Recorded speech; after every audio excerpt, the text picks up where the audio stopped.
aha mukorgo kutibara hakanisa ya Bundibugyo Church of Uganda Parish okwigura enju y'omwahure hamwe no kutaha emikono abantu iganana na babiri mu Rutama Mitumba Town Council omu district ya Bundibugyo. Right Reverend Barnabas Tibijukor Bishop wo kubanza w'ubureberezi bwa West Rwenzori ashabira abazaire okushomesa abana babo baba nibenda ngo bababera bo mu Gacencwire bw'omisho. Provide the necessary things to the children because our country cannot move forward.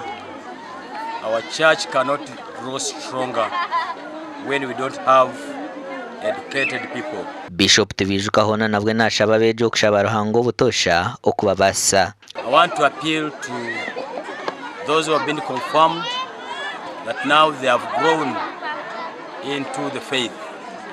They need to exhibit maturity of faith and always attend church. Even when they go to school, they should attend chapels.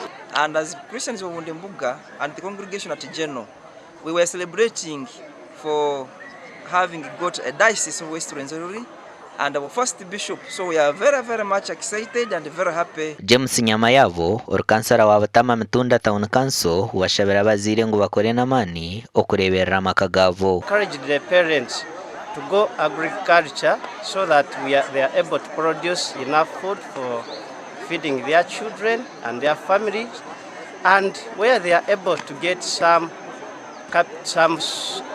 income for paying their school fees for their children. Omuganda makora amakanisa hamwe n'amashomero mu ntoma gatunjiro obuhezi obwa siminta hamwe n'ebindu bintu okutungura eby'obwegese hamwe no kwombeka amaramizo gakazaha mutindo. Obuhezi obuhirweyo Arthur Kazora kandi ashabira bino kwera batino obutosha kwendangurwa abahazi naye egere ishomero nk'abakristo kandi kisaba abakristo nyonko muntu twine brief yo kugira ngo every church asimbe kwa wazirachi asimbe kwa rwishomero buri chache here asimbe kwa wazirachi agwa abana bitwa batoroyiningaje kukuraje umudini nyesa tukiyemo abana babigirachi bomugaso tweze sha 20 za seminti kimese ngo nakundu bwigisi omucweka kitu kiturumu.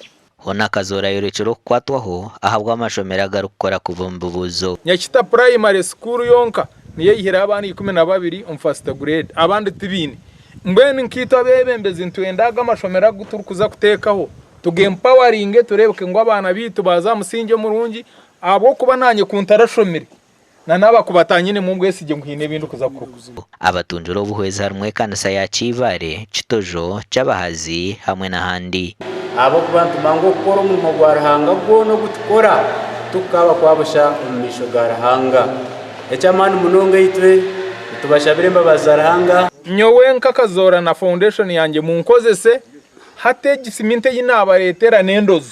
Gashakwa Gilbert Muhanguzi hamwe na Sheikh Abdulatif.